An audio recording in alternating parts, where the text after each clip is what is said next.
Good afternoon, good evening if you're in the EU. Welcome to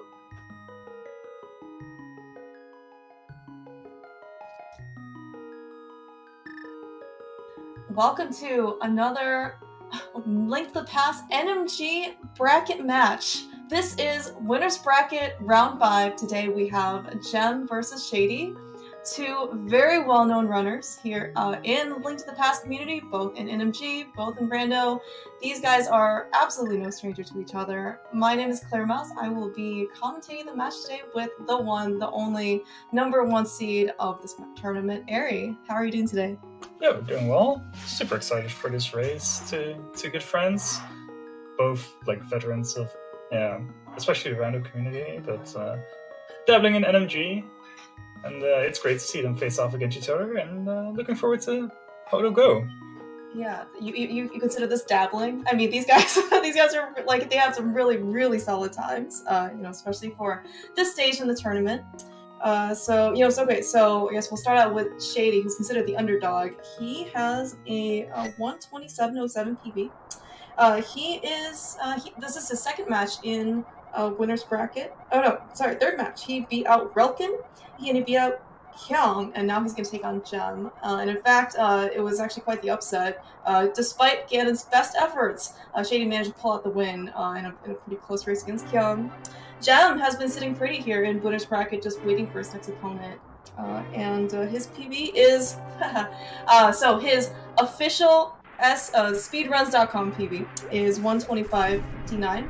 He has actually an unverified PB, and this is a great reason why you should always have a local recording.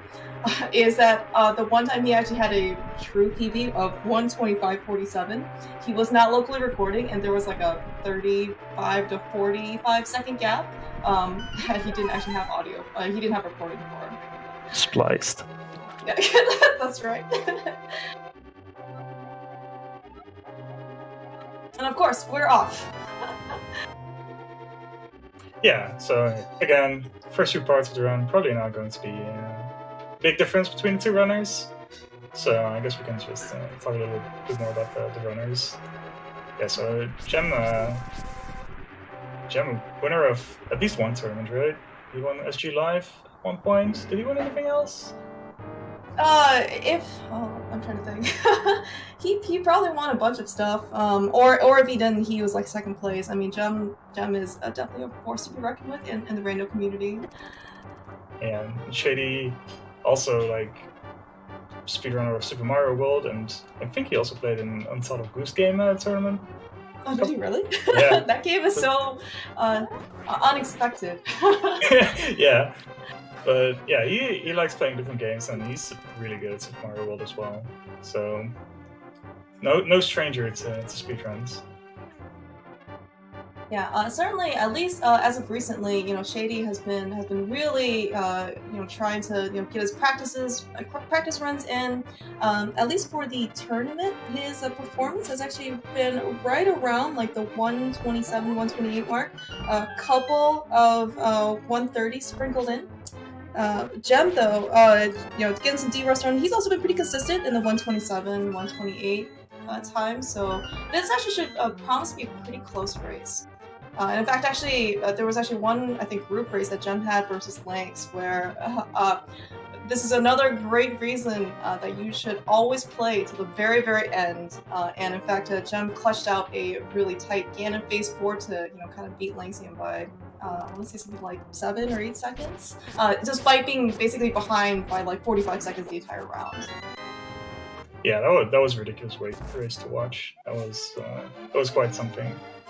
Yeah, definitely expect the race to be pretty close, especially because Shady has been ahead of his PB in a couple of his races, especially in his last race against Kyung.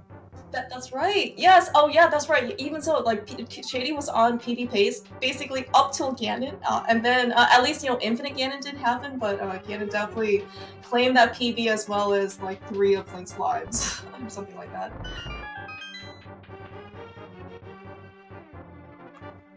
So yeah, Shady definitely has something good coming for him probably soon if he keeps it up like that. But it should be a good race nonetheless. Gem taking a little bit of an early lead.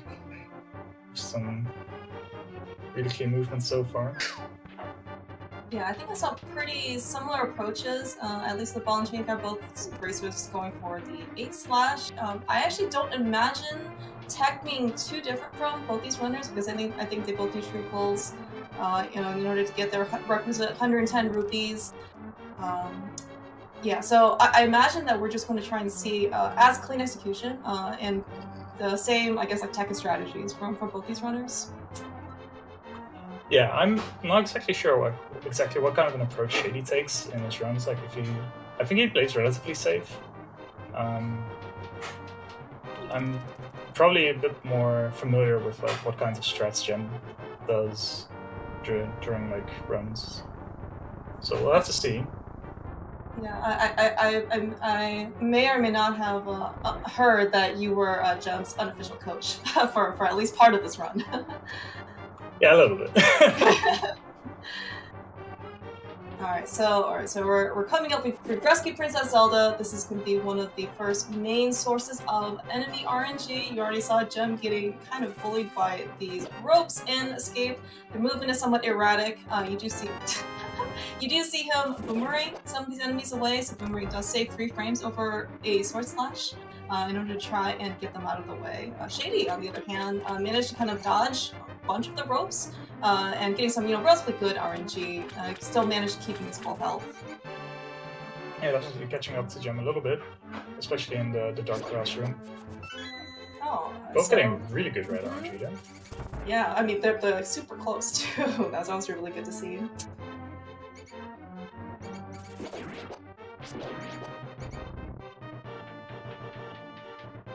Alright, Shady, unfortunately you get a knockback a little. I also see that no runners have actually gotten any drops from like anything, like no money, no hearts, I guess. Hello?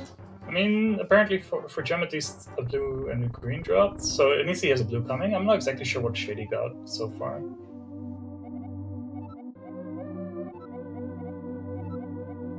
But yeah, 55 escape versus 56, so really solid escapes for both of them.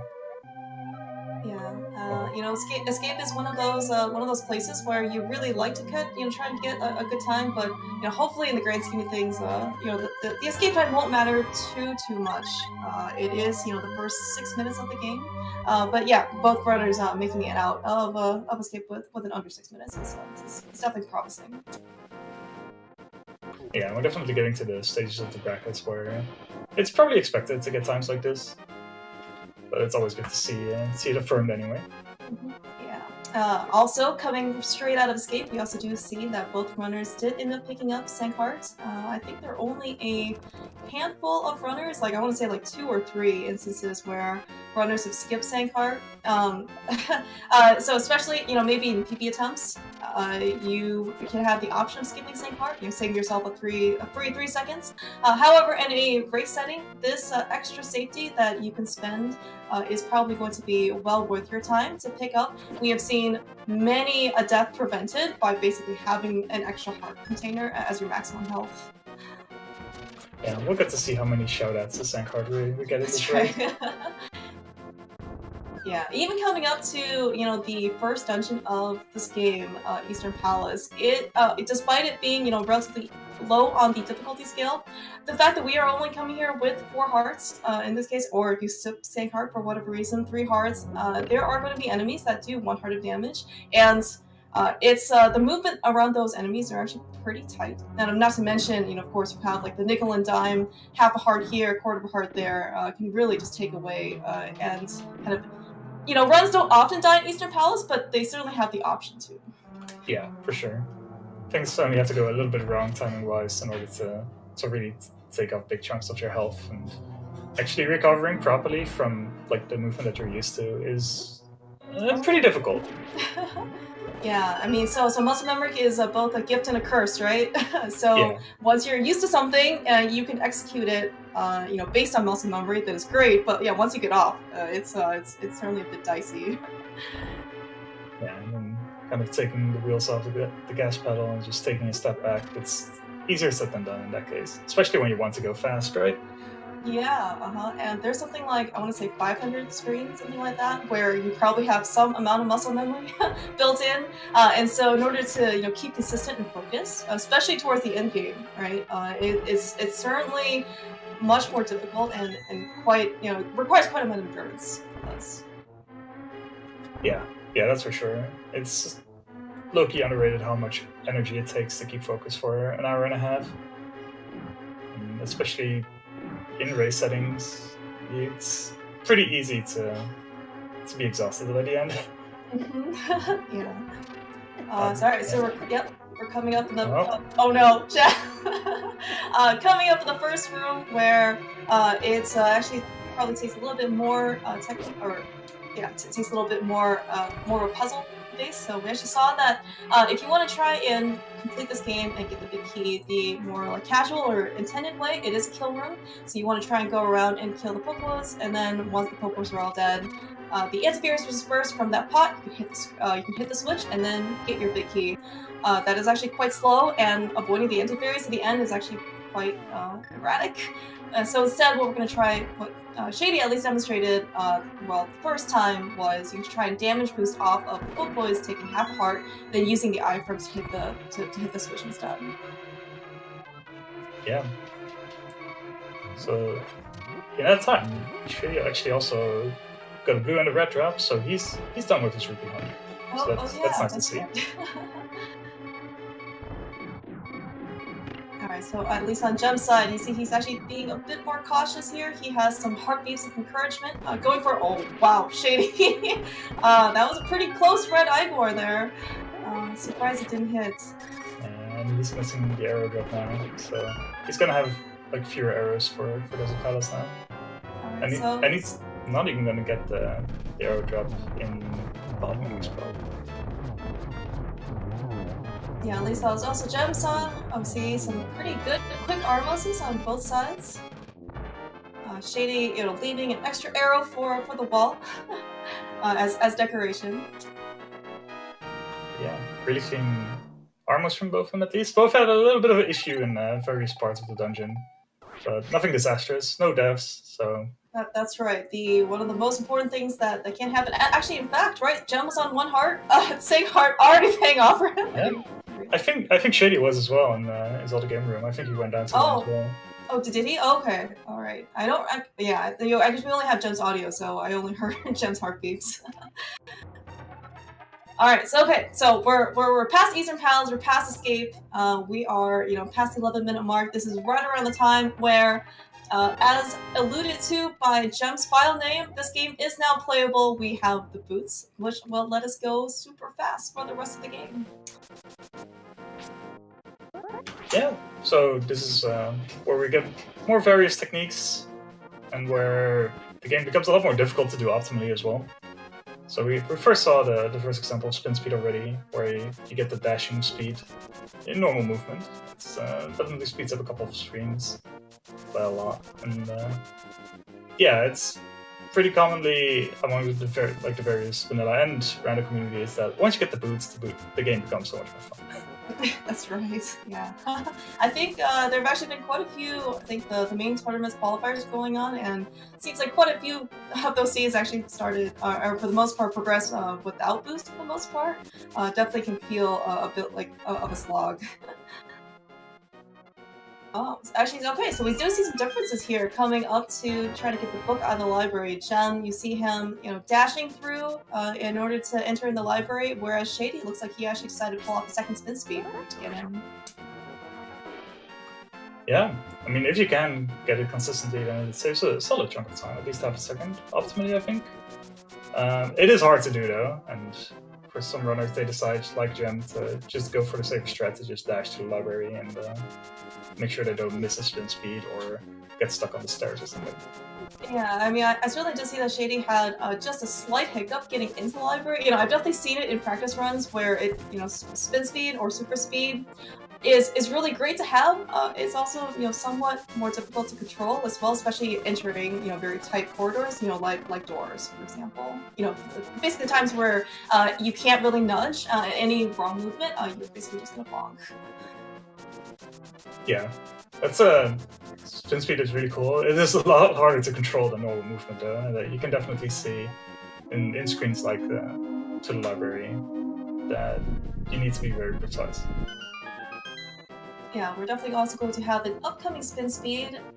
Red actually will be Exit Desert. I don't think either runner goes for it, but I guess I don't remember if Shady goes for it. I'm pretty sure Gem doesn't. That spin speed coming out of Desert is it does save time if you can get it, but of course if you can't control your movement that well, you could actually very easily fall off the Desert ledge. In which case, if you're falling off, hey, guess what? I hope you like the front of Desert because you get to do that part all over again. Shady dashing to the BMOs. The hitbox is deceptively small, but yeah, you can't dash through the middle, sadly. The BMOS also does not have a key, and also does not get hurt from your sword, as Shady demonstrated. That's probably the redeeming factor from Ocarina of Time, that you can actually destroy BMOs. That's true. Alright, so unfortunately Gem not getting some good cannonball RNG, whereas Shady gets a little bit better luck, so he can just actually dash right through, whereas Gem had to kind of pause his dash and then restart. Yeah, Gem probably has to pick up a couple of rupees in the Circle of Pots room. Shady probably has to pick up the arrows before Lamo. So those are two like small time loss for the both of them, but it will even out a little bit. Yeah, Shady is just piling on the riches on his side. He has 30 rupees now. That's quite a bit. Yeah, probably means he can actually skip a red rupee in the Agatara split. So that's a nice little time save. Yeah, especially for how competitive Gem and Shady are, if frames, seconds, screens, anything you can really just kind of get yourself that much of an advantage. I mean, these, 2 frames here, like a half a second over there, right? All these things add up, especially over the course of, a couple hundred screens, and you really want all the time advantage you can get. Yeah, and you said it, but neither of them went for the Desert 2 spin speed, so just playing it safe. Yeah, I think Shady, as far as I'm aware, at least he is aware where Gem is. I think Gem also potentially watches where his opponent is. So also just having this knowledge probably can also influence these runners for what kind of decisions they make, right? If they see they have a kind of a comfortable margin going, being ahead, maybe they'll try and do something more conservative, right? Taking like the 30, 20 frame time loss, whereas to not die or pick up an extra safety. Whereas maybe if you're behind, you try to play a little bit more aggressive. It's crazy. After around 16 something minutes, they're practically tied. Yeah.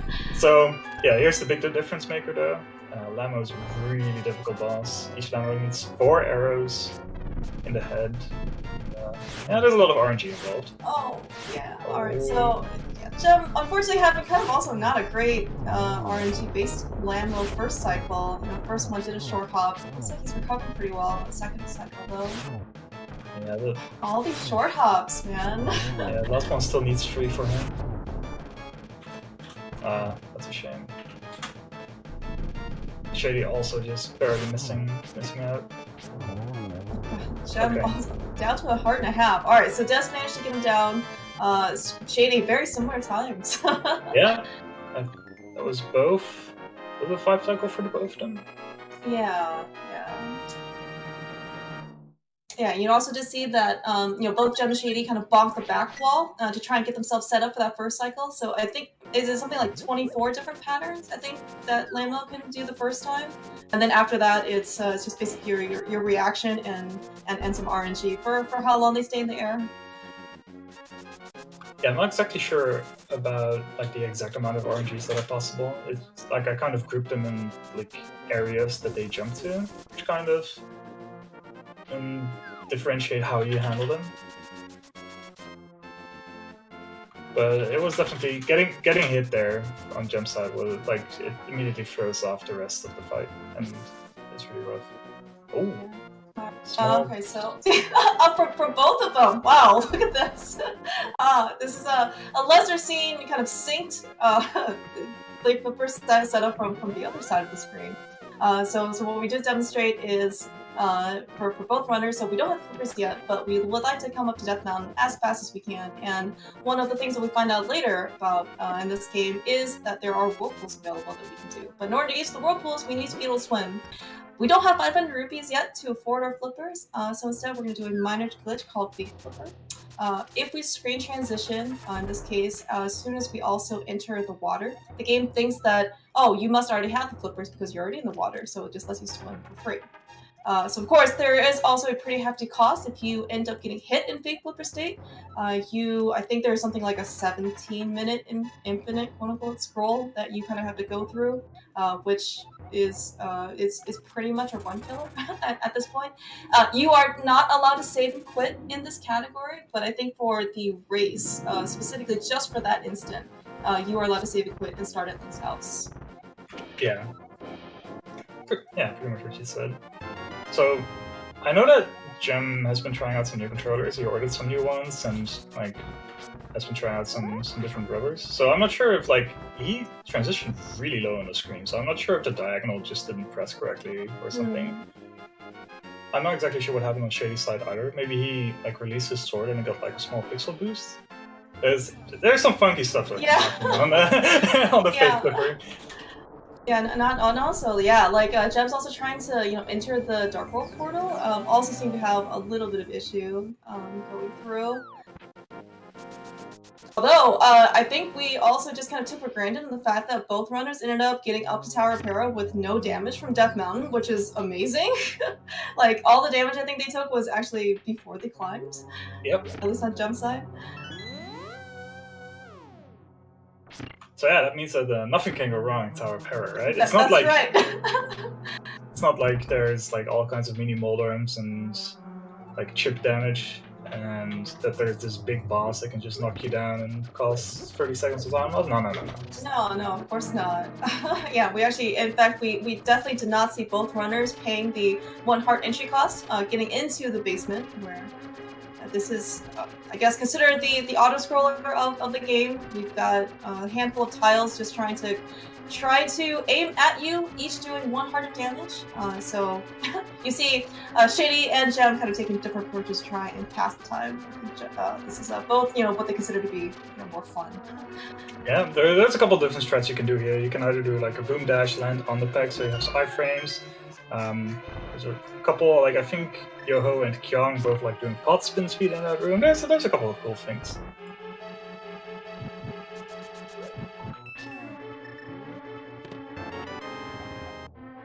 So over the course of the split, Shady has starting a little bit of a lead. So let's see if we can keep that up. I don't think that Shady will go for the early bomb jump. I think that Jem has been doing it in 20 races so far. Yeah, at least, tournament races and in practice too, so I certainly would expect that from him. We actually did see Shady taking some time actually to pick up the arrow drop that happened from the beetle. It's actually quite out of the way, but more arrows is more good. Oh yeah, that's for sure. Especially considering he was a little bit on a low count after that Lammo fight. It's probably not a bad idea to just be safe. Yeah, did you see that, like, ninja? Oh no, Jem! I was gonna say, he did, like, such good movement, to try and get through those mini mortars without taking damage, and then, unfortunately, we actually see a pretty bad consequence of not getting that bomb jump. Oh no. Yeah. So a lot of bomb jumps here, especially this one. You fall 2 floors. Do you actually know how much time loss this is, Gary? It's about half a minute, depending on how the recovery goes. Maybe a little more even. Yeah, Tower of Hera unfortunately already claiming its first victim. Alright, Shady on the Moldorm fight. This is probably the biggest source of RNG. It is a rage phase. I think he's trying to observe it, yeah. Okay, Jem just does it again. There we go. Alright, good job, Jeff. First try is just as good as the second try. Yeah, looks like he's about a minute behind, depending on how Moldorm goes. Yeah, and he also is on 2.5 hearts, so should be okay. I think Jem feels comfortable with anything probably more than 2 hearts at this point. So Oh, she got a little bit stuck there on the wall. Okay. Let's see how this Molten fight goes.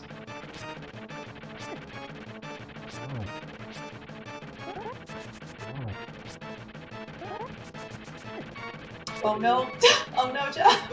All right, Team Segheart is count number 2 here on Jen's side.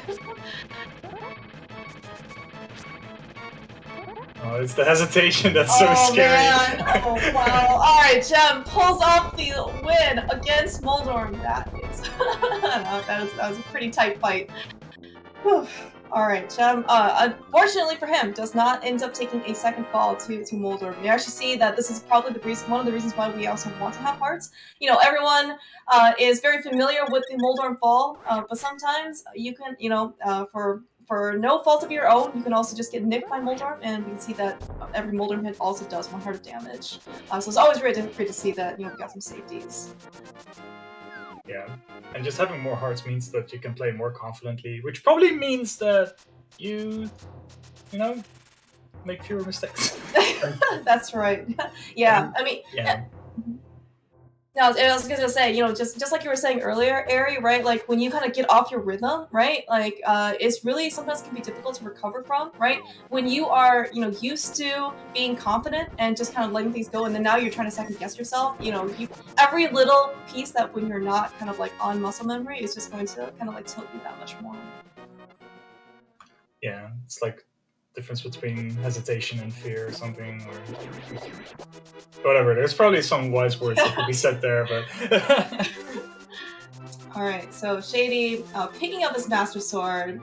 Looks like he has already pulled off enough rupees. As you said, Aaron, looks like he is going to skip a red rupee, probably going to pick up the remaining money in Circle of Costs in Castle Tower.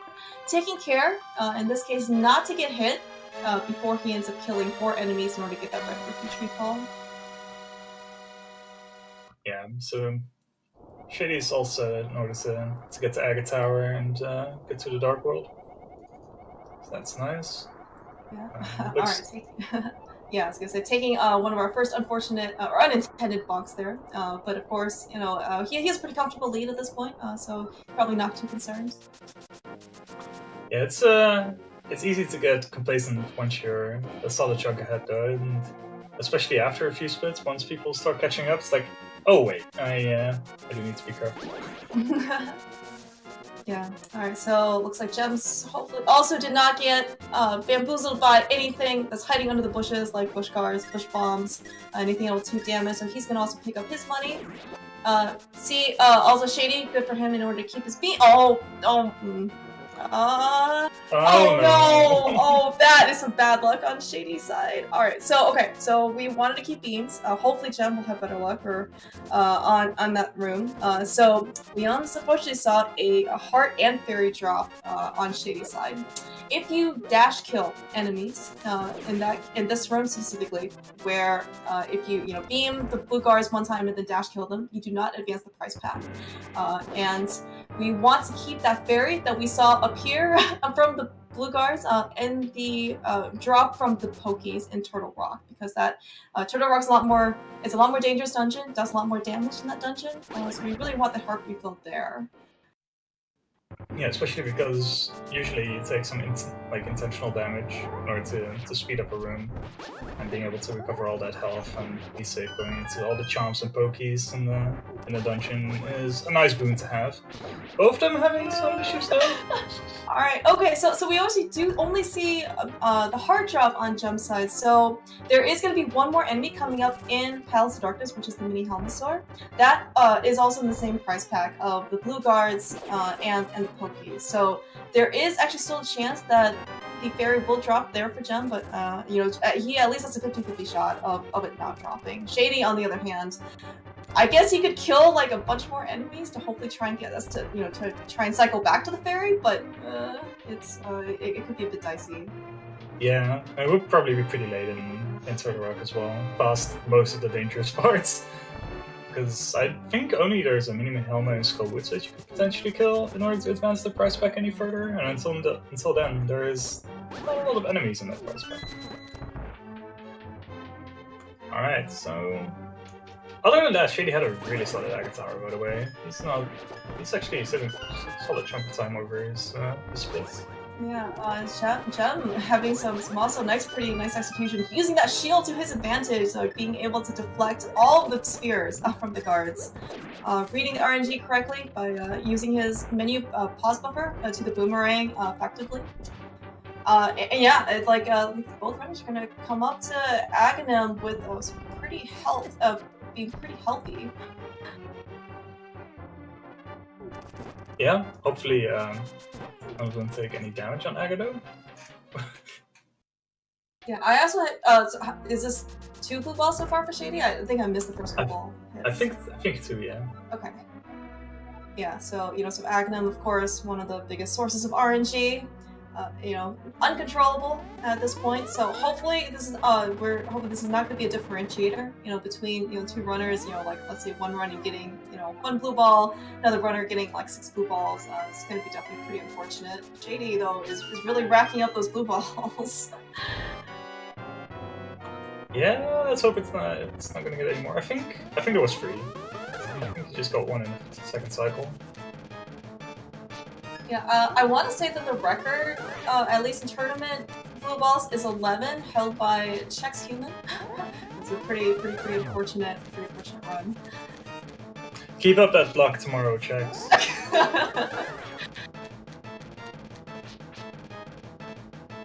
Alright. Okay, what's 4?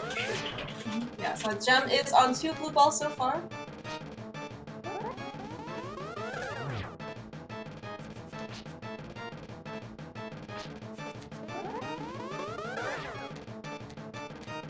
That's another one for Gem, so we are at 3. Okay, so 3 days. That's a 6-second difference, so Gem makes it... Oh, never mind. Okay, so it's gonna be free.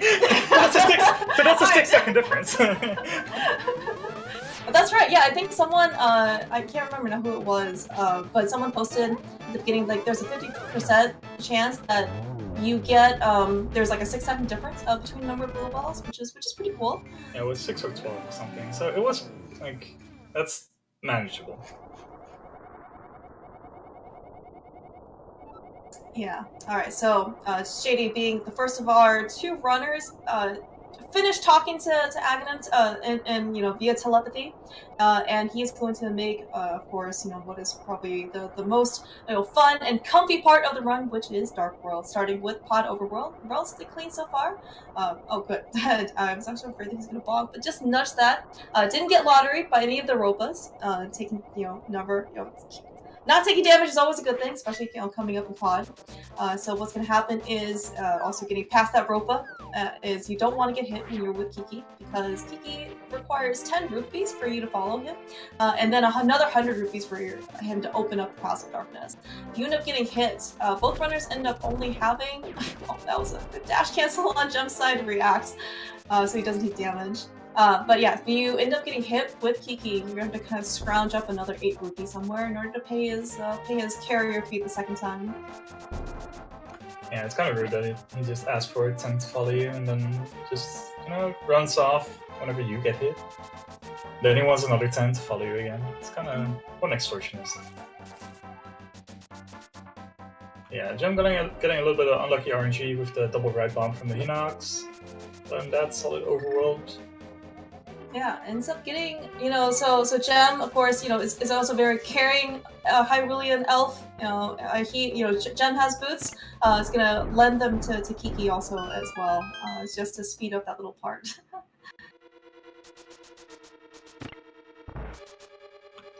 So Pod has pretty interesting routing. We're gonna use the mirror one a couple of times in order to get back to the start of the dungeon. It's like get a key, open a door, get another key.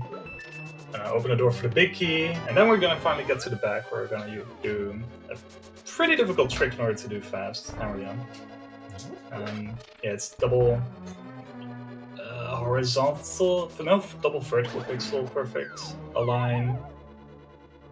Yeah, whatever. It's pretty rough to do fast. You have a lot of time to buffer with menu buffers in order to get the proper aligns, but if you really want to do it fast, it's pretty tight. And we're gonna see it right here on Shady's side after he gets to the next door.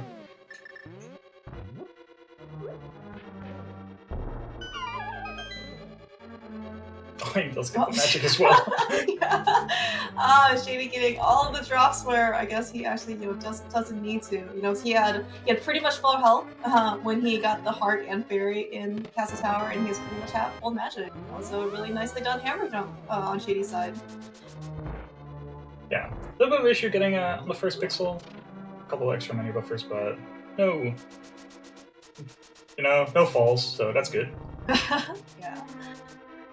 And Gem just picking up the big key. So fun fact. I think when he did his NMG weekly race, he forgot that we needed the big key until we actually got right here, and he did the hammer jump the first time. Tried to no. So all right. So I guess both runners are just not gonna get their fairy in Turtle Rock. So hopefully this goes okay. Yeah. Yeah, he's just gonna take the fall. He felt as if he had too many menu buffers and waited too long that the bridge wouldn't. Which is basically swallow the bomb. That's actually a really good point. So people that talk about this being double pixel perfect, you are also under a lot of pressure for this falling bridge. So if you don't actually end up getting it, with as we actually just saw, it's sometimes the bridge is going to beat you instead of you beating the bridge. So it was a good heads-up play, realizing that he probably wouldn't have enough time to actually get the bomb jump and just reset the room. Shady had a pretty good section all the way to the statue. Oh, Gem also dashing right into the jetty. These Baris are one of the most annoying enemies in dungeons. Yeah, for sure. But yeah, not only do we have a difficult trick in Hammer Jump, there's also probably the most difficult boss to get through reliably and fast. Other than Moldorm, Kelmersaur King is just a beast of its own, in my opinion. It's luckily a relatively new trick that we found, or an application of a trick, where if you spin speed during Helma, then the hammer hitbox gets offset, which makes hammering him in the second phase a lot easier. So here we see it on Shady's side. Very nice. Good RNG as well, not getting fireballs on the second phase. But managed to clean it up really nicely. Yeah, and we also just see that, unfortunately, Shady, on the ricochet, right, just kind of accidentally bounced himself into a fireball, right? So fireballs do too hard of damage. Helmasaur himself does too hard of damage. The tail does too hard of damage. And your health can go by very quickly in that fight. And this is actually one of the reasons why runners end up picking up Sankheart. Is if you don't pick up Sankheart, we actually see that your maximum health will only be 6 instead of 7. So just picking up that one extra heart kind of gives you an extra hit of safety that actually could save your run. Yeah, increase the amount of hits you can take by 50%. That's yeah, pretty relevant. That's right. All right, so hopefully we're gonna see also a good Helmasaur fight here on Gem's side. I did see him activate spin speed. Yeah, I think a little bit safe, not hammering during the fireballs there, but yeah, very nice cleanup as well. Yeah, really nice. Yeah, no damageless, or sorry, damageless helmet fight. So it's really nice to see. So it looks like 626 baud from Shady. Gem is like a 640, so he's losing a little bit of time because of the hammer jump incident. But there's still a lot of Dark World to go. But Shady's managing to keep it together really well. Yeah, so even coming out of Pod Overworld, alright, so Shady ended up not getting lotteried by the Ropas. There are multiple opportunities whenever you have to dash through a Ropa or nearby, you really hope that they're not going to be in your way, and you really hope that you can, when you do dash through them, you actually end up hitting them with the sword instead of them taking the preemptive strike and taking off 2 hearts of damage for no reason. Yeah, I always feel that you can probably do something to influence how they jump a little bit, but sometimes they just jump on your face and you take 2 hearts, and it's like, well, I guess we're not gonna gold this split.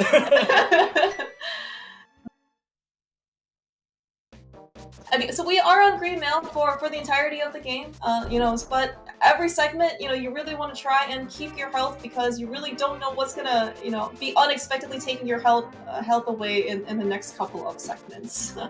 The Thieves Town being the 4th dungeon of the game, it's probably not going to be the most dangerous, but enemies do hit for the most part, 1 to 2 hearts apiece. So you can have, if Overworld going into Thieves Town is quite dangerous, right? Robas do 2 hearts, Snapdragons I think do 3 hearts.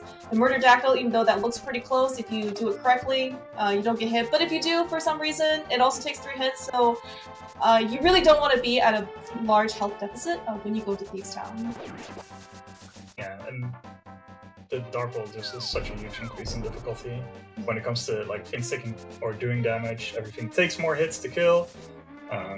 It's really painful, and even if you enter Thieves Town with like 4 or 5 hearts, then even Fix and Thieves Town do 2 hearts of damage. All the Zazax. There's the Hellway, which just chips you down all the way to 1 or 2, and then you have to play the back of Thieves Town really safely. If things go okay, then Thieves Town seems like a pretty easy dungeon, especially considering the experience that the runners have, but as soon as stuff goes wrong, it can go south really quickly. Another point that you said earlier, Ari, about being comfortable and just executing based on muscle memory, right? The less health you have, right? The more probably like anxious you are. Maybe you are second guessing yourself because when you have some health buffer, right? It's like, if you take some damage, it's like, you know what, I'm still fine because I'm still alive. But when you're at a health deficit and you don't have as much health to spare, that second guessing yourself can really throw off your rhythm. Yeah, along with even the boss fight, like it is a scripted fight. Like if you do the same thing every time, you'll get through no problem. But if you're just worrying a little bit and just like subconsciously play it safer, suddenly the fireball is in a different direction and you're gonna get hit and it goes off the rails. Yeah, I mean it's like it's almost like it's like you think you're playing safe, but then you're actually like playing more dangerously or more recklessly, and you don't even realize it. Yeah, that's exactly that.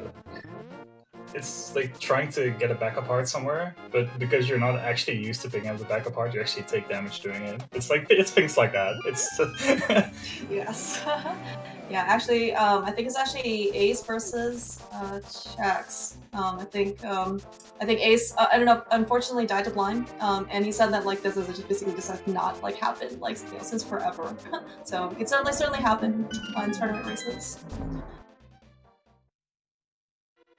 Alright, so this is going to be probably the biggest source of what Shady's trying to get through of time loss and health. He does make a pretty reasonable recovery, not taking any damage. Unfortunately, it doesn't look like he actually got the pixel lineup in order to be able to let him dash through, but fortunately, he didn't end up taking any more damage. He just ended up taking the time loss instead. Yeah, no big blocks, so he just only had to do 1 redash, which is really nice. So no big time loss on that side.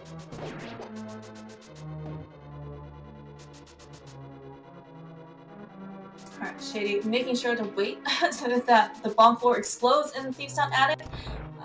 Sometimes every once in a while, maybe you end up, just being a pixel too high or something, and end up throwing the bomb too high so it doesn't explode, and then you have to retry. If you're at least still on the same floor, in the same room, it's fine to go back, just take your time loss. It is just really unfortunate if you don't realize this until you actually escort the maiden all the way to the boss room, and then that's when you find out that you have to go back to the attic again. Yeah, it's painful. I've seen it happen a couple times, and you hate to see it.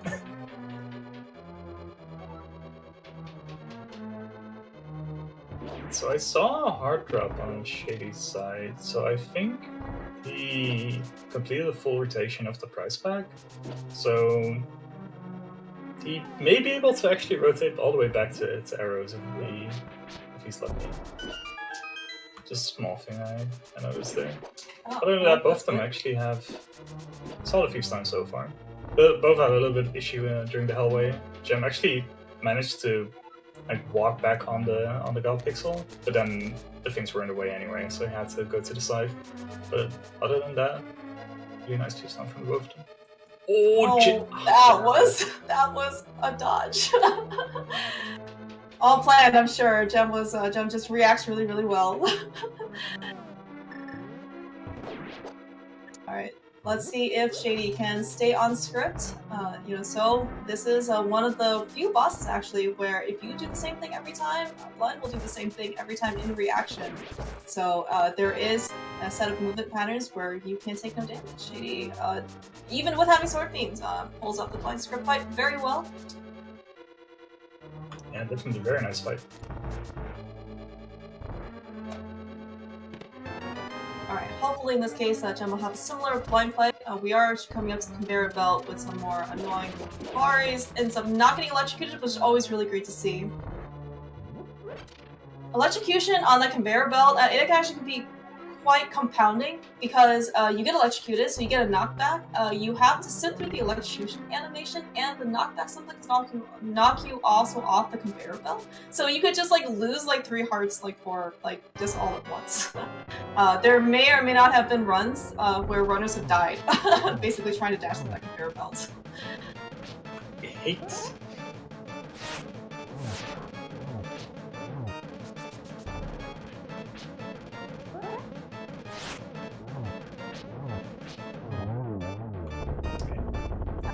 Equally nice fight, yeah, on Gem's side. So for those of you who may not be familiar, if you end up dying for whatever reason to Blind, the refight is significantly harder because you can try to do the same thing, but Blind will not follow you in that. Not only that, you also have to start at the bottom of the screen, and Blind starts at the top. And he is already going to be firing lasers and fireballs at you, so it's going to be a lot more reaction. We don't have any safeties either. Everything basically hits for 1 or 2 hearts. We don't have the fire shield, for example, so that is a fight that can get out of hand very, very quickly. Yeah, for sure. So at the start of this fight, I'm not sure exactly what happened to Shady. He had the bomb explode in his face. But he's down a heart. It shouldn't be a big problem, but again, Skowitz is another one of those splits where if you do get hit by money and then end up on 4 hearts, then the backup Skowitz can be a little bit dangerous. So let's hope nothing bad happens. Maybe Shady is just losing his sword beams early. Yeah, maybe he's just like showing off his low percent experience and just giving up his stank heart early every split. He hasn't had to use it so far. Oh no, sorry, he used it once, I think, right, in Eastern Palace. Yeah, I think so, yeah. That's right.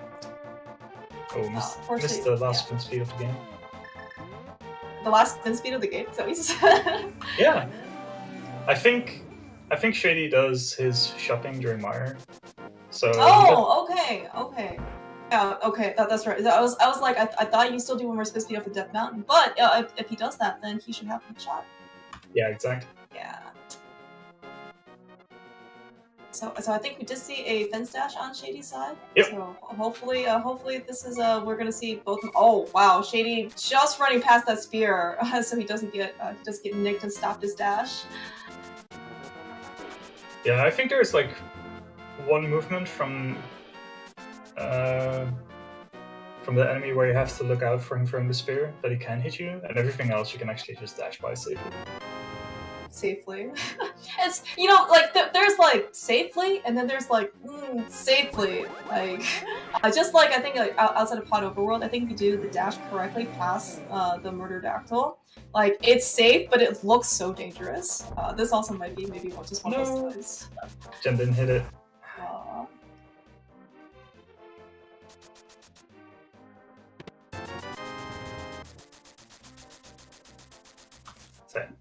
Now the runners forgot to pick up the money that they need for the flippers. Not that you would expect it. Maybe someone just suddenly has a brain lapse. Who knows? But both of them on healthy amounts of money. Yeah, so we're trying to cheat the game earlier by fake flippering. So now, with the requisite 500 rupees, we're gonna be able to buy the flippers and then, real flipper. Real flipper all the way to Ice and Swamp. That's right.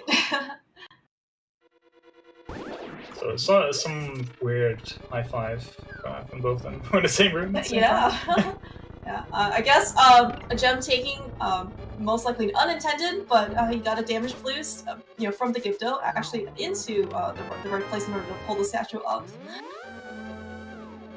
Yeah, sometimes when you're pushing the statue, it doesn't feel as bad to just take a hit from them. I mean, just like keep pushing the statue while you're in the damage animation.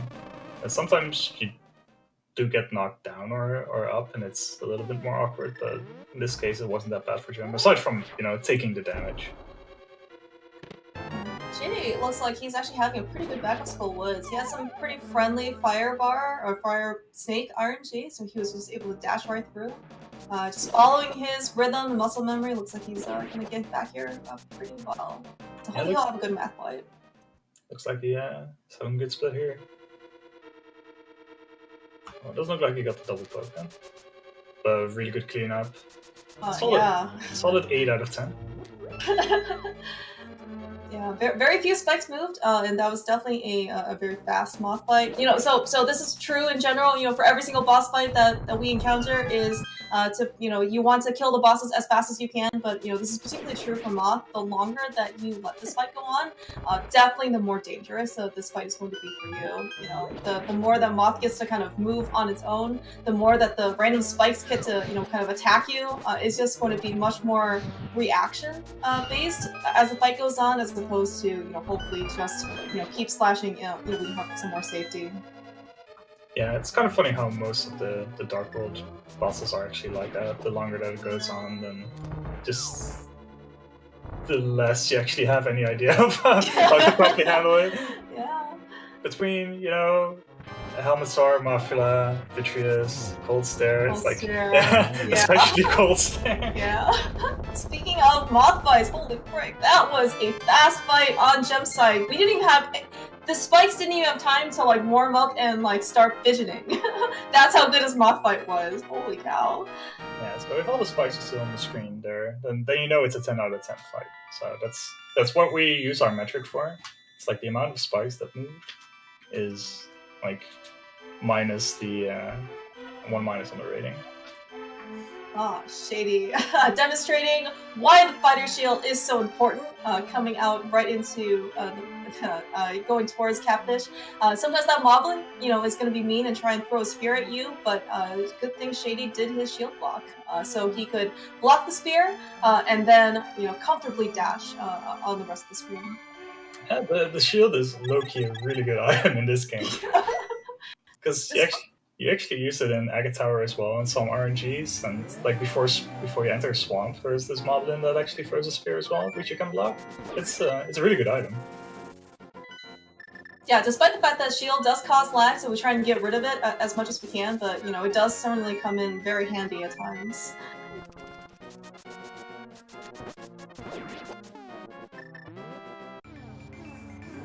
Alright, so that's time for one of the longest screens in the game.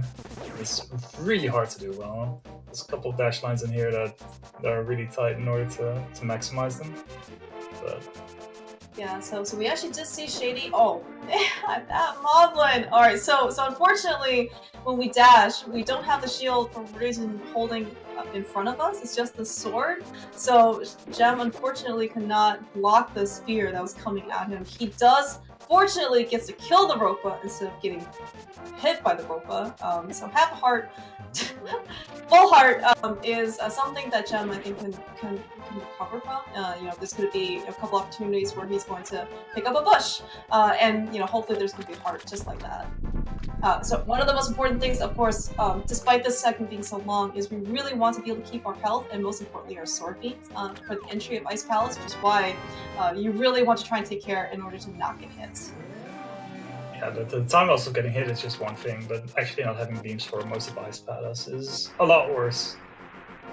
So it's really nice that Gem managed to get his beams back. Oh, Shady! That was like a 1-2 a double like a double gang up or something. Unfortunately, yeah, he got hit by the crowd, but he was trying to avoid the Zora at the same time. It's just unfortunately we just saw crowds do too hard of damage, and it's pretty hard to recover, especially at that point with no damage, with really very few opportunities left in order to get hearts. Yeah, and we got to see right there why it's so terrible to not have beams. You have to wait for the jelly to either stop electrocuting or stop burning and drop the key.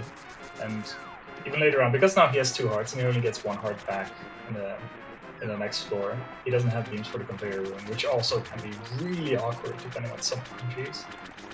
Yeah. So we see a trend here. Every single time you want sword beams, there's a Bari involved. So yeah, we really want to be able to use our sword beams to beam the Baris from afar. So there's just no chance that they're going to be able to watch for this. And Jim got double bopped as well, so he might be able to keep have beams for the conveyor, but he's not going to have it for ice too. So he's going to be in the same awkward situation as Shady was. So yeah, really unfortunate Ice Palace overworld for the both of them. This game is so punishing. This is actually really good RNG for Shady though. He got hit on the spikes, that's slightly awkward, but as far as, RNG went for the conveyors and for the bar, that was really good. Nice Ice Palace bomb jump as well. Yeah, first try. Shady taking the more conservative approach to pick up the pot from the side as opposed to the bottom.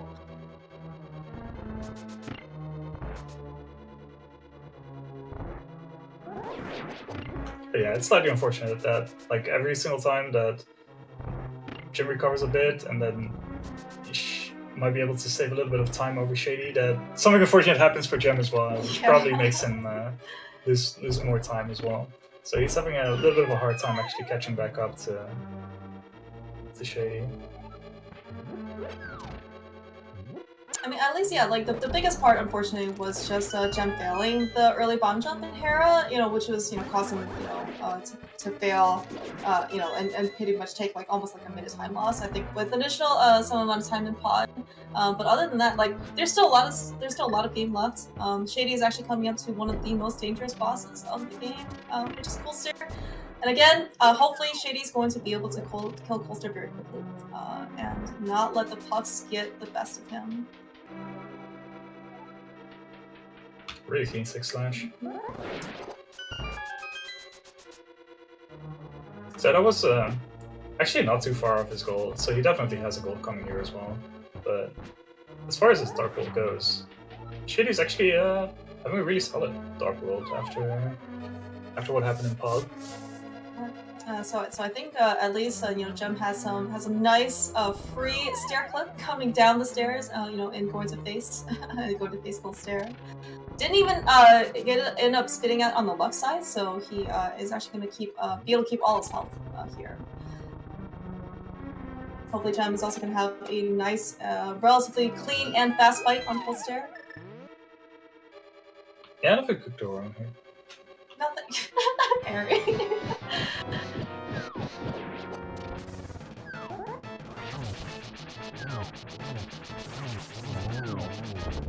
Okay, small cleanup. Almost, yes. Really good attempt at double poke. Right. Yeah, certainly, yeah, so we definitely see that, neither Gem nor Shady ended up taking any damage from Coldstare, which is probably the most important one, the most important part of this game. Yeah, again, it shows the difference between how it ramps up in the Dark World, that even Coldstare already does 4 hearts of damage, even though it's only the 5th dungeon of the Dark World, and it escalates really quickly with the compared to the amount of hearts that we get over the course of the run. Mm-hmm. Yeah, and especially for or in this case Ice Palace, which is the 5th crystal dungeon of Dark World. Second bonk on Shady's side. Unfortunately, just messes up the timing. On the overworld, causing the enemies to be able to gang up on him a little bit. But yeah, so the dungeon price for Ice Palace is the blue mill, which is supposed to have pretty much all of the damage that you take, from overworld enemies, and boss fights.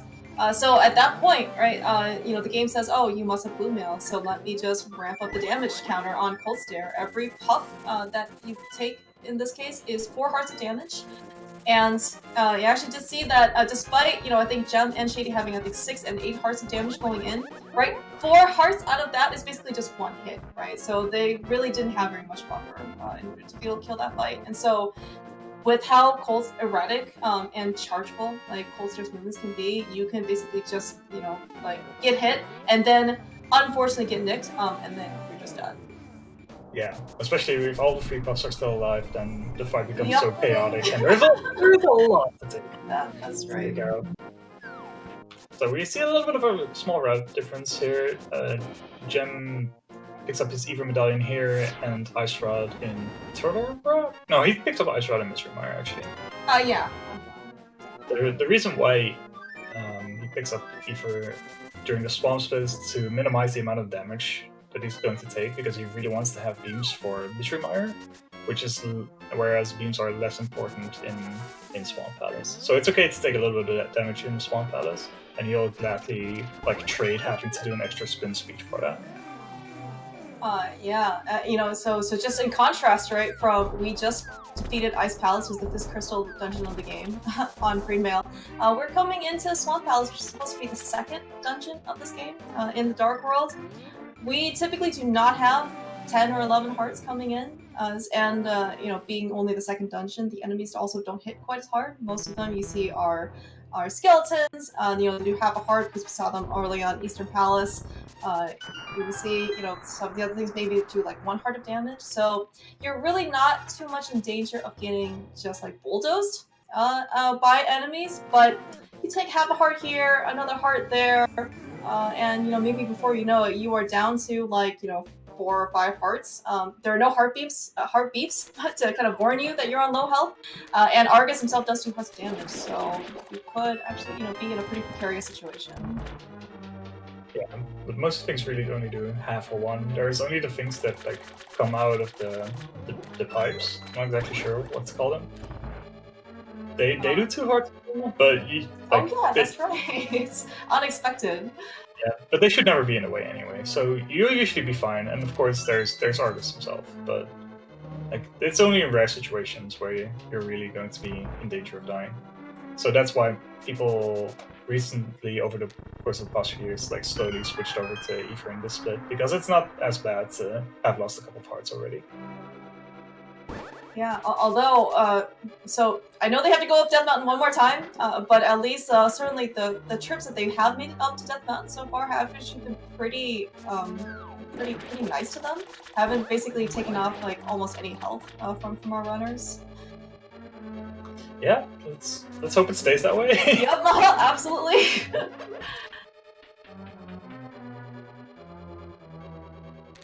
Alright, Shady picks up the hook shot. Be able to align himself to hook shot to the pot right there. Oh, jumps right into what? Were you saying something about you normally don't get hit from those guys? Oh, Shady was listening and just decided to showcase.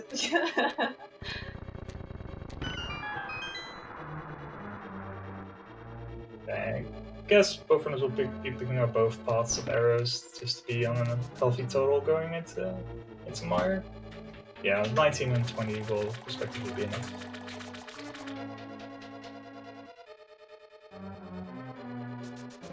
I would also, though, like to point out that over the course of this run, because Gem has 98 rupees versus Shady's 112, he is going to have the rupee lag advantage.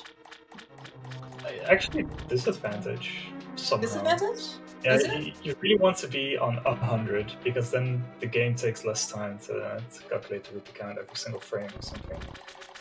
Someone who knows more about the code will be able to explain that better than I would be able to do during commentary, but I think you want to be preferably on exactly 100, but 110 is better than 90 something, I'm pretty sure. Okay. That might make sense. Shady already into the Argus fight. Looks like he's actually just going to hook and slash his way through. Probably definitely one of the more safer approaches, because you're not really kind of in any danger of being so close to Argus and being hit. Because one of the little puffs do 2 hearts of damage. Manages to pull him off, and then does a very conservative, traditional 2-spin to kill Argus phase 2.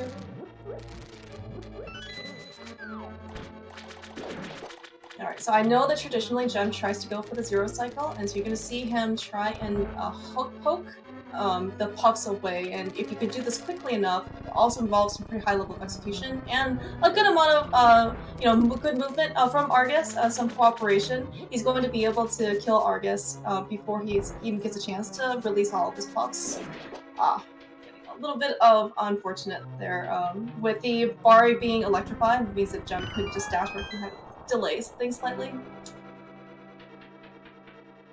Yeah, it's like the only real reason why we want to have beams in Swamp. But other than that,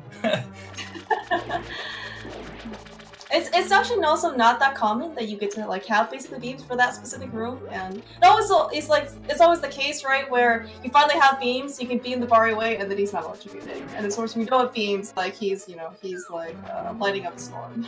Yeah, classic. Oh, very nice RNG on Gem's side there, just being able to swim right straight to Argus. Yeah.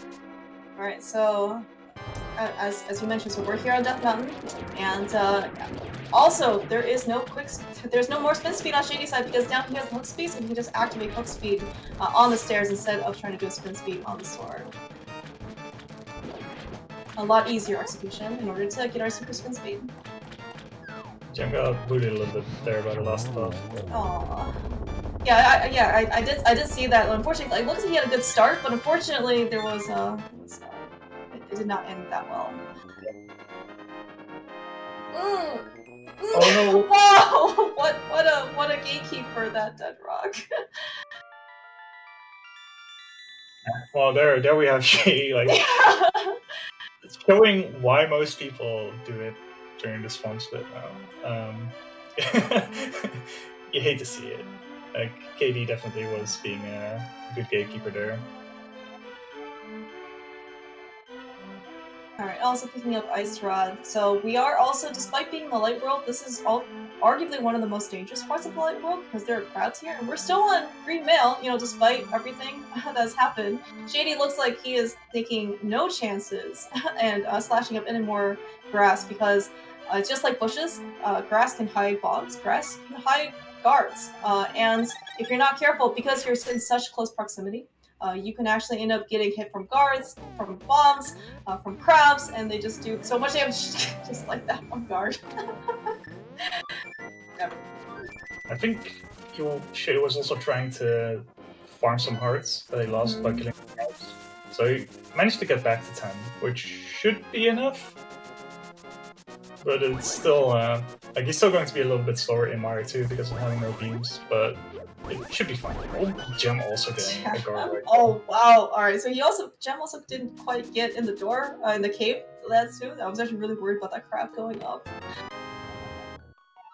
Yeah, but actually, as you pointed out, Ari, so, we always care a lot about, having beams, which involves full health, because beams, especially in some of the earlier rooms of some dungeons, they really help us speed up execution, just like what we're going to see here on Shady's side, not what we're going to see on Shady's side because of the beams, but especially in Mire, this is the 6th dungeon of the game. Enemies here do lots of damage. Wizards, for example, do 4 hearts of damage. There are also a lot of them floating around this unfortunate dungeon, and we really want to be able to keep health or enough health so we can kill Vitreous fast at the end. So we don't really actually have that much buffer within the dungeon itself in order to take a lot of damage. Yeah, I think we take ultimately we take 7 or 8 hearts of damage, depending on whether you go for Spark Gamble or not. So, again, being on 10 should be enough, but it doesn't give you any leeway for any mistakes. So we're gonna see, hopefully, Chan using sword beams to his advantage. Really nicely done, Myers Hero. You see that, beams really do help for projectiles. Both of them getting the bad RNG there, where you can't see where the first fire snake is, and they just both hang out in the bottom row. That's pretty rough.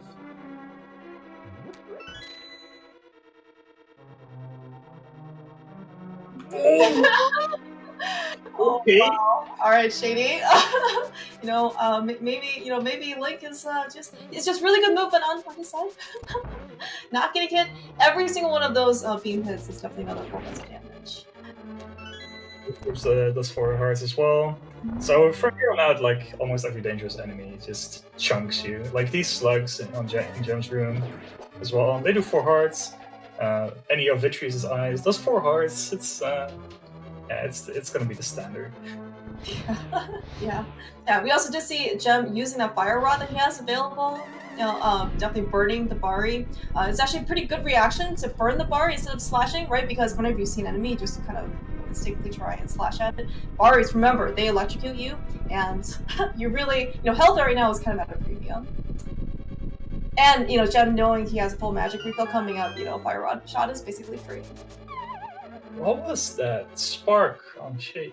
Like, It's been a long time since I've seen that. Wow. Okay. I'm actually speechless. Like, that's rude. Like, Shady specifically went the top route in order to avoid that spark, and then it just like circles there infinitely. It's very nice spark out from Gem's side, by the way, getting a really good damage boost there. Alright, so we're going to be going to a spooky setup right here. This is going to be probably a bit more complicated than I'll be able to explain right now. But we'll be able to displace the looming fire rod shot in order to hit switches that are pretty much off screen in order to be able to skip a ring.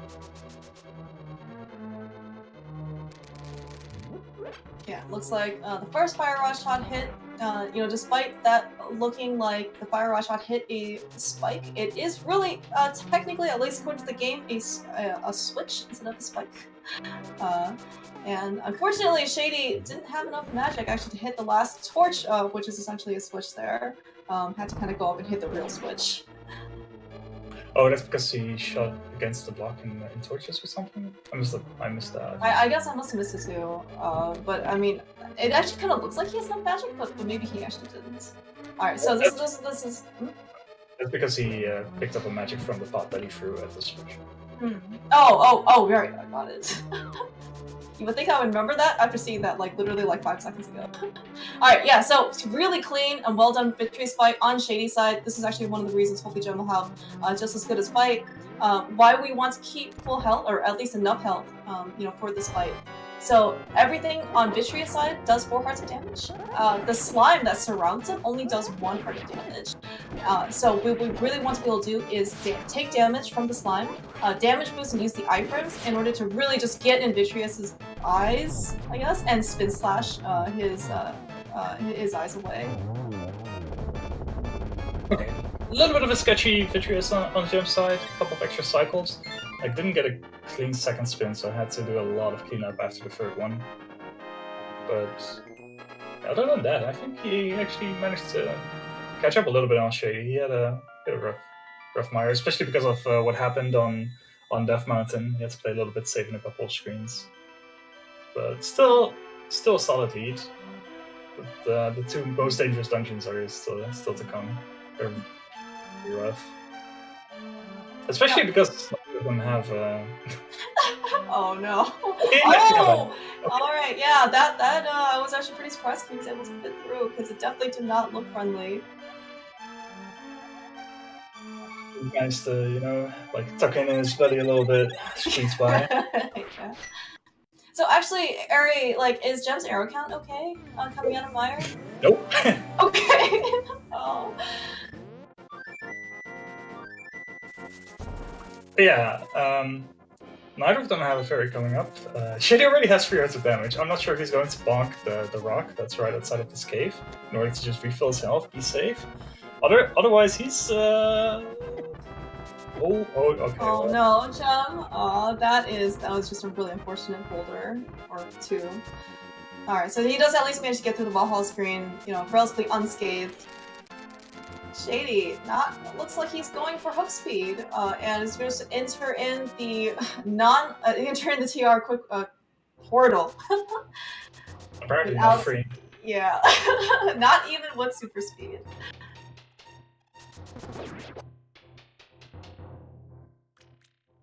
So so Gem's gonna just refill his health. That's probably worth it. I'm not sure what Shady is gonna do after the rotor room.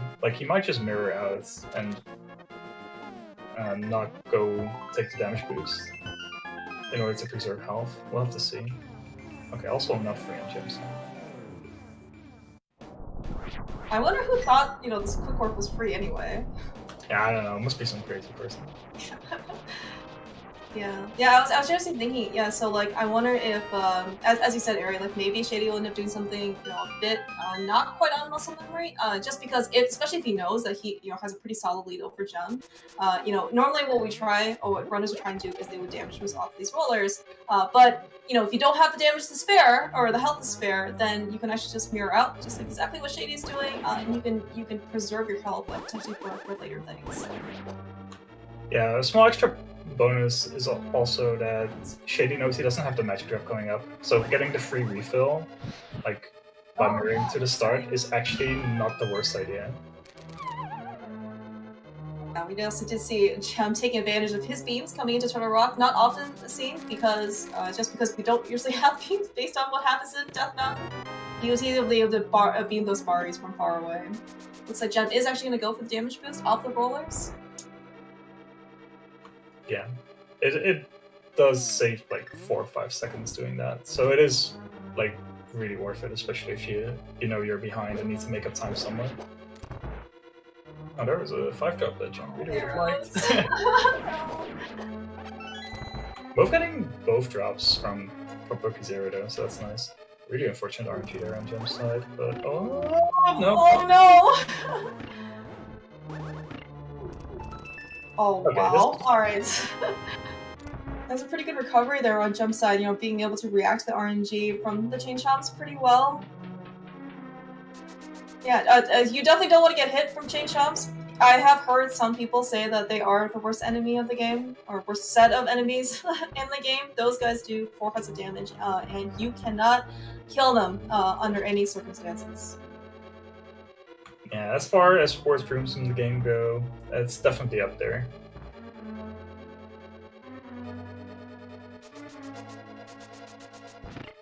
So maybe Shady will be able to get actually like an arrow drop coming up. Oh, Jim got the bomb. Hate to see it. Nice I mean, early on, we want as many verses as possible, right? We want bombs, we want arrows, especially arrows. And towards the end, though, when the 8 bomb truck finally, appears in the price pack, they're like, no, we really don't want bombs. We want to, save our menu times.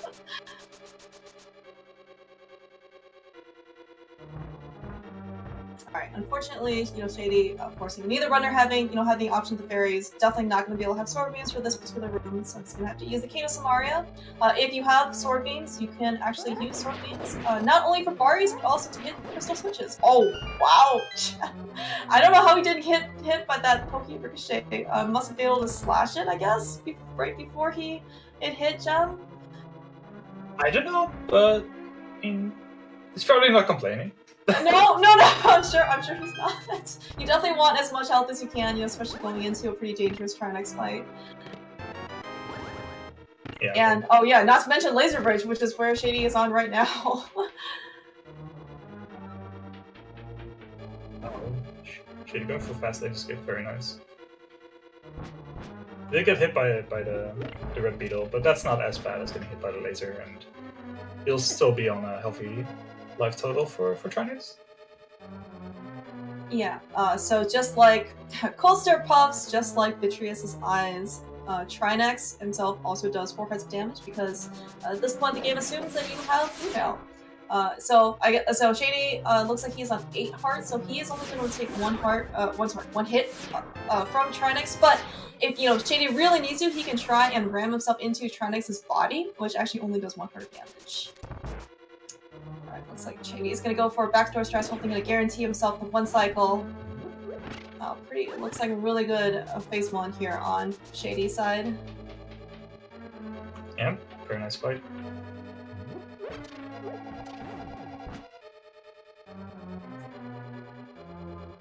Alright. Made it out of Turtle Rock. Yeah. Gem, hot on Shady's heels, just about to start his own Trinex fight. Looks like he's also going to go for a backdoor stress as well. Successfully being able to switch over to the Fire Rod sometimes. That timing is surprisingly tight. And not as free as you might think. 2 cycle, a little bit of a struggle getting getting the fire rod hits off on the ice head, but does manage to get through. Neither runner taking any damage, which is always good to see. You know, getting the double spin early on, so just use one more slash on both runners for phase 2 Trinax. Whew. Well, alright, so hour and 20 later, we're ready to take on the final dungeon of Team Ganon's Tower. Absolutely nothing has ever gone wrong in this tower whatsoever, neither in the basement, nor up top, nor in Agatu. So I definitely expect no action whatsoever from either of these runners. Okay. I mean, yep. Yeah. Both of them had a pretty rough tour rock. Possibly nerves, a little bit of a roll, but yeah, having to play differently because of previous like drops happening doesn't help. So it looks like Shady has about a 40-something second, about a 40-second lead. That's pretty rough to cross in just the last 9 minutes of the game. So it's a healthy lead, but we'll have to see what happens. It's still a really rough dungeon with a lot going on. Let alone what happens on Agatu or Ganon Warps or something. There's Agatu. He's also just Ganon himself. You know, despite the fact that pretty much like you do the Ganon fight, you know, over and over, you practice, you know, hundreds, thousands of times. You know, Ganon can still manage to get the best of you, and partially also just because of how difficult the gauntlet or Ganon's tower is. Sometimes you're also just not going to Ganon with as much health as you'd like to have, and so if you end up taking one extra hit too many, you could just kind of end your Ganon career early. Because what does most of Ganon do? 4 hearts of damage. Yeah, that's right. Alright, so actually it looks like both runners are going to opt to skip the torch key. Going into Ganon's Tower, runners have a choice of one of 3 keys in order to pick up, one of 3 small keys that they want to pick up in order to unlock the very last lock door of the game. The torch one that we saw both runners pass up is by far the safest and the safest one, just because you can all you need to do is block the torch and then get the key. Of course, it's also the slowest one.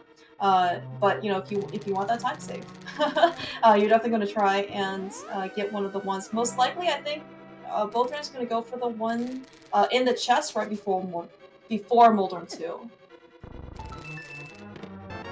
Yeah, maybe Jem decides to go for the mini helmet key. Just go all out, go for the hover. Go for the hover. I hear you can get a 123 if you hover. Yeah, it's necessary. It's not. Don't. Please. Oh, all right. So yeah, it's pretty good. I always was worried actually that Shady was actually not going to get the last arrow in time, but it looks like he managed to pull it off.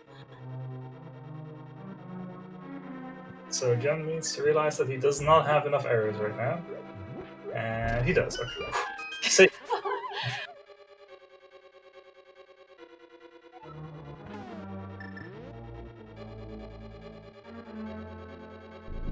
Okay, so hopefully we have chat, taking all the different milestones into account, like how much Jen is gaining or losing on Shady over the course of GT, because there's so much going on, I can't possibly do it. Shady though getting a pretty nice 10 arrow pack drop from the mimics. Otherwise, a pretty nice execution in those 2 rooms. Yeah, sure. Yeah, this is definitely where everything starts ramping up. From mimics onwards, it's just room after room after room of being able to read RNG, being able to just execute it properly. Yeah, so it looks like actually Shady's opting to walk the cannonball room as opposed to dash through. Certainly, especially if he's aware that he's this far ahead, I think he's, if he wants to play things more conservatively, as long as he doesn't die, he's actually good. Yeah, so Ganon's Tower in general is just it's such a high combination of puzzle solving and execution, and like you said, Ari, nothing probably demonstrates your execution better than basically these 5 rooms. You see actually Shady getting slightly beat up a little bit through these gauntlet rooms. Nice Cannonball Z on Jump side. Yeah, Shady having a couple little rough RNGs in G3 and 4. It does get through the gauntlet pretty nicely. Alright, so I think he's fired. Alright, so he's gonna have to, resort to some amount of sword spins, just because I think he wants to have enough magic left for the torches at the end. Okay. Oof, I was afraid that he was gonna have to go for another cycle there. Free cycle Moloch or Lamo, you do hate to see it, but he still has a lead. Yeah, John though, it looks like he actually had a pretty good gauntlet room coming up to his Molten 2 fight.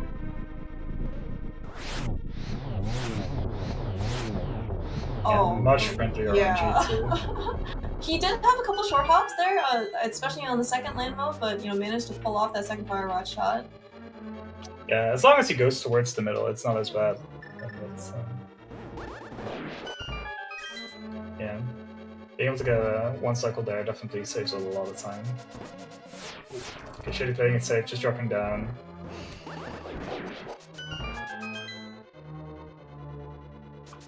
He probably will be able to just make it to the stairs without having to wait for the timer. Oh, okay, well, the timer went off. Anyway.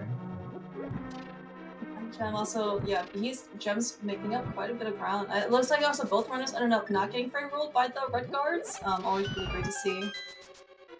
Yeah, for sure. Hey, actually, in this case, have a very slight, bomb advantage. He was able to place his last bomb, and so therefore he was able to clear his entire inventory out of bombs. So many times slightly nicer. Gem, on the other hand, had the unfortunate pickup of the 8-pack earlier. This is actually one of the reasons here, exactly why we did not want to have so many bombs at our disposal. I wouldn't be surprised if Gem forgets actually that he still has bombs during the during the Ganon fight when he menus from hookshot to fire rod.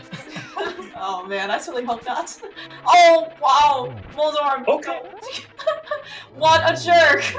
That was super close. It's like, we already fell once in Hera, thanks to your tower. We don't need another fall here. Alright, so starting with some of the big sources here of RNG. Aghanim 2 without blue balls were a pain. In Aga 1. I don't know if that's a triple. It might have been just a double. That was a good, at least first cycle though on Shady's side. It's kind of just a single. Oh wow! Yeah, that's unfortunate, Shady. Oh, the triple! That was the triple! Holy cow! That definitely was a triple. Because they were at least spaced out far apart. Oh no! Oh, no. That blue ball. Oh. Okay, so both probably getting a fourth cycle here. Okay. Oh, really nice recovery on Gem's side. Jeez. Alright, so that's gonna be, I don't know, like a 20-second difference at this rate? It's gonna need a big difference of warps or something terrible happening. And we don't want something terrible to happen, but wow, this race is super close.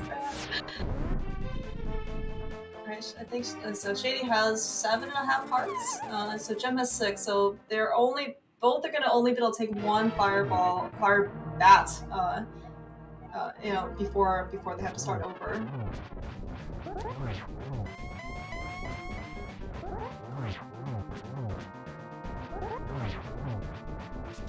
Yeah, Shady making it for phase 2. Like, one warp so far? I think it's only had one warp. 2. Gem also making it through phase 2.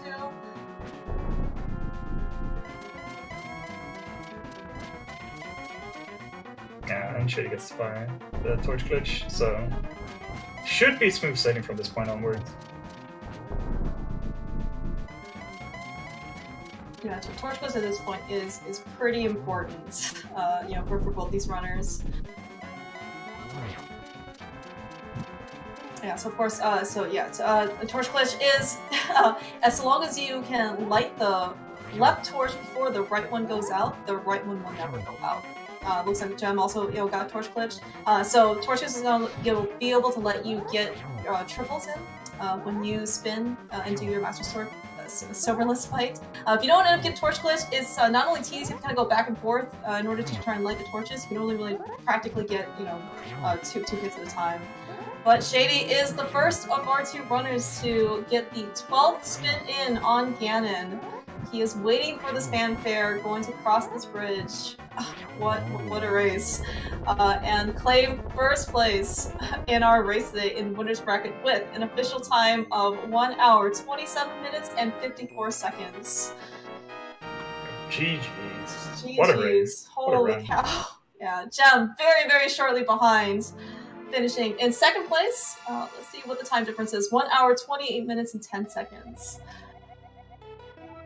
Yeah, only 60 seconds after everything that happened in the run. That's yeah, that is. I mean, like the fact that Jem was able to. So he, fell to. He failed the bump jump in Hera pretty early on, and then he had a little bit of time loss, I think, in Pod when he decided to try and do hammer the second time. But he clawed back so much at that time, right? Over the course of Dark Worlds. Yeah, despite Shady having like a really good mid game as well. So really nice run from both of them, being able to keep it together for so long. Mm-hmm. So let's see if we can get either or both of them in here.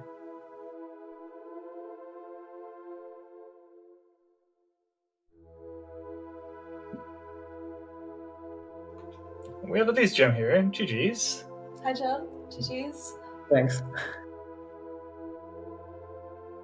Well, it turns out that changing a D-pad rubber and only doing exactly 1 run before a tournament match is maybe not the best strategy. And we got Shady here as well. GG's. Nice run. GG's. Yeah, GG Shady. Give a Shady GG's. Congrats on the win. Yo, thanks.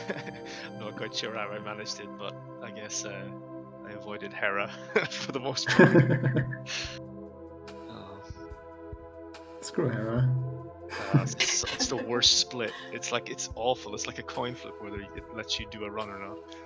Yeah. So both of you actually had issues with Fake Flipper. What happened? Go ahead, John. Okay, so for me it's I have a new D-pad rubber and the right diagonals I'm not very good on it. So yeah, at some point during the upright, during Fake Flippers, I just went only right, and that screwed me over.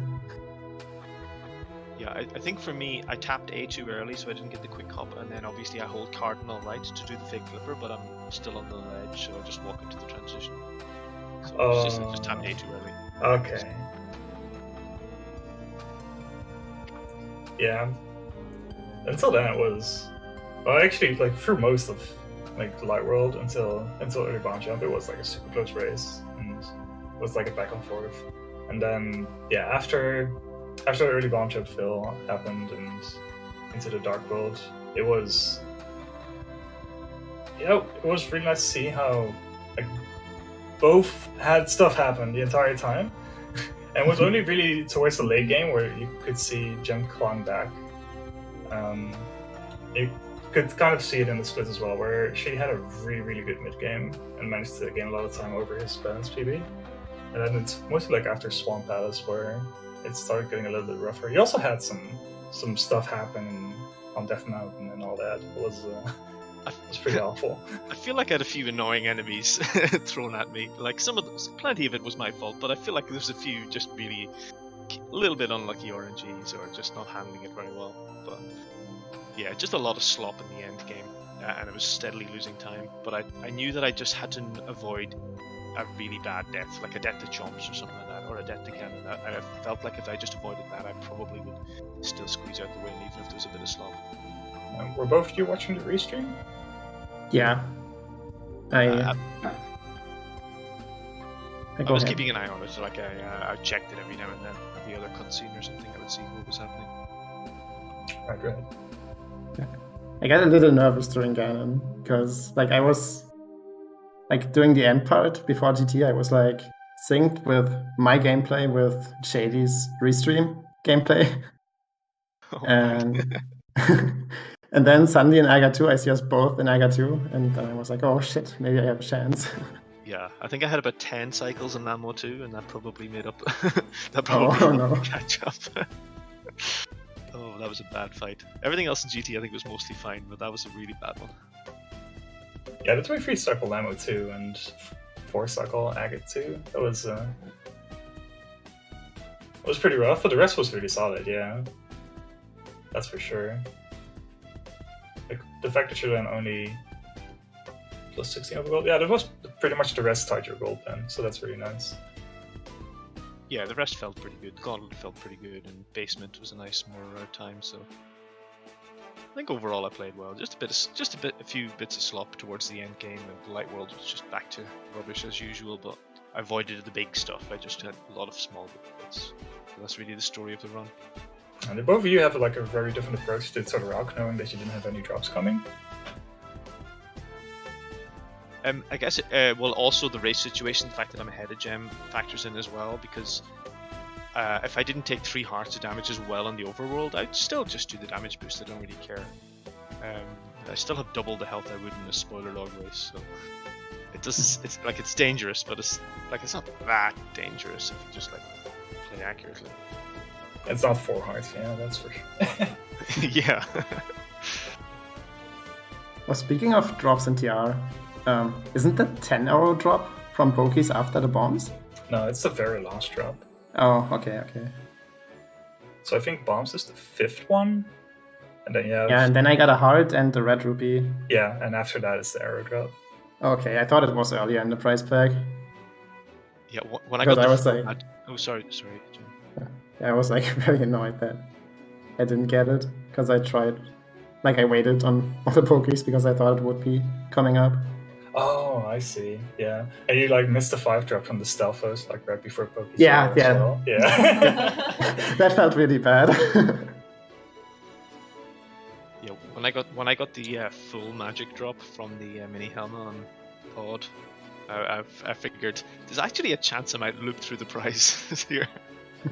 I did get to the end of the prize pack. I just didn't get the second fairy. I was kind of surprised you didn't actually pick up the heart and the arrows in Pokies too. But Well, I guess saw you the had pretty good hearts up RNG. top. I saw the hearts up top, so I just went and grabbed them. But I didn't. I don't know. I felt like I would have missed the cycle if I just go down and grab the arrows as well. It just wasn't really worth Yeah, and then it's not worth it anymore. You would have gotten beams from it, but I guess like in that split second, it's really hard to really decide. Yeah, that was so much that happened to the both of you. It was. It was definitely very, very tense throughout. I will say, at least most notable, I think Shady, you had like a super stellar Vitreous fight. That was really clean to see. Whereas Gem, I don't think I've seen a faster mouth fight. That was so good. I was impressed during my Vitreous fight, like that middle eye. How did it not take any damage during the spins? It was pretty incredible. I think it dodged out of the way during like part of the second spin or something, and then you didn't hit it with either the first or the third. So yeah, it was kind of weird because I was surprised when it didn't die either after one arrow, and then you had to improvise really fast. I felt very nervous during the whole Meyer split, including Vitreous, because I died there against Relkin and in the previous race. But I tried to avoid Spark Gamble, and then the Spark is just blocking me. Yeah, that's right. Yeah, Arian pointed that out. It's like the Spark just like wanted to hang out with you, so it's like because. Like, I used to see that a couple times, like especially in Reno in like the first year that I've played. In the past 2 years, I've never seen it. So I was so surprised when I saw it again. I was like, wait, this can happen in NMG? It was, yeah, I don't know. I haven't seen that spark up there in ages. That was really weird. Yeah, but I managed to get a few drops and I managed to not choke in Vitreous, so it was fine in the end. Yeah, luckily, like aside from the two bomb jump things, like at least there were no deaths and stuff, so that was really nice to see because that can really like swing around a race. But the fact that I managed to get so close in the end is definitely very nice showing. it wasn't for Mulder not trying to kill you, Gem. Admiral was great. My hero was generally very great. I enjoyed that split. I think, yeah. Actually, were you down to 1 heart in Eastern, Shady? I think that was. I think like, we counted. Jem had 2 instances where Sankar saved him, and I think it was just 1 for you, which was in Eastern. Don't think I. Oh yeah, I was in CGR. Zelda Gamer. Yeah. Yeah, that room went badly, but it was fine. Yeah, shoutouts to Sankard. Yeah, Despite all your low percent experience, it's still nice to have. Yeah. I Yeah, guess I might have Shady. been a bit safer if I didn't. Sorry, go ahead, Clear. Oh no. I was just saying, I guess I probably would have been a bit safer going into that room if I was, if I was beeping already before I got to the. I would have just stayed well away from the red Igor and then shot him or something. But still good to have the Sandguard. So that actually makes a really good point out. After you're done with the NMG tournament, like, will you just grind out low percent until you get like a better low percent time again than your NMG PB? That's gonna. My NMG time's getting pretty good now. The 107 is like it's pretty fast. It's gonna take a lot of work to get a low percent up there. I'm for sure Dow will be willing to coach you to that point. Yeah, we just need to have a low percent tournament. Not a meme low, but like a legacy low percent tournament, and then everyone will be working on that and not playing NMG, and it'll be great. Something. Speaking of Dow, Shady, you might want to talk with him probably a bit sooner than later if you want to schedule your next match. This is getting ridiculous. I should have been in the losers bracket like ages ago. If we keep this up, I'll be facing you, Ari, soon, I think, again. Yeah. As is tradition. Like you would. Yeah, if you get through Dow, it's like either Casnode or Oase, and then it's near or between Checksme, Yoho, or Andy. So there's still a couple of options left. But... I haven't heard of any people. Who are they? I can't help but feel like I don't quite belong at this level. Not yet. Not until I've grinded a bit more. But like again, I've been doing well enough in the races, so I'm happy overall with my performance. But I'm a bit out of my depth. I'm kind of getting there. Oh right, not every race is as fun. Yeah, so it could still be Chalmers as well. I forgot that race hasn't happened yet. Oh dang, so much is going on. Yeah, so Jem, it doesn't look like you quite have your opponent quite yet, but it is going to be the winner of Blue versus Korak. So you might have a match back soon. Yeah. I'd love to race Korak.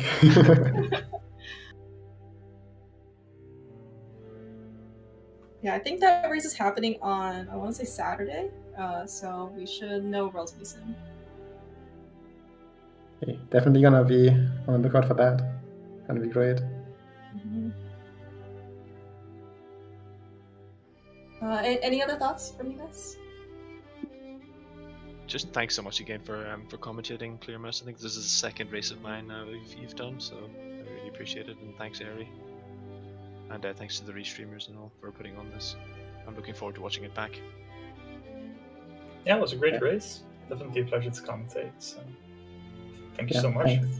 Thanks a lot from me as well. Alright guys, now's about the time I can jump in. This is Delilah. I stole the restream away from J-Bone. But definitely throw out a big thank you to our runners, Jem and Shadyforce, and our comms, Clear Mouse and Arier. And I will go through really quickly the rest of your tournament because there's a lot of them coming up.